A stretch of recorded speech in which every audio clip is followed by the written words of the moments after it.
bia kamal ka Nur Online TV ka jan gwasam eler bialing eler mbej rewe ka pinyido kem ka Ethiopia ka Gambela chala do shanwer bok ka bom rewe ka pinyido kem chala do gwaza tori ka motin e bodor sheyol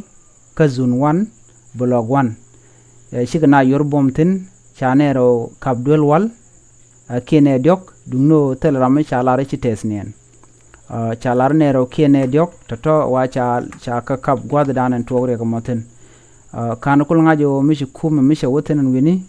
ko kajan gwas me la telefone ken chetanen chawre kanere kon tin chinero ay ka boka tega naka block 17 ki block 14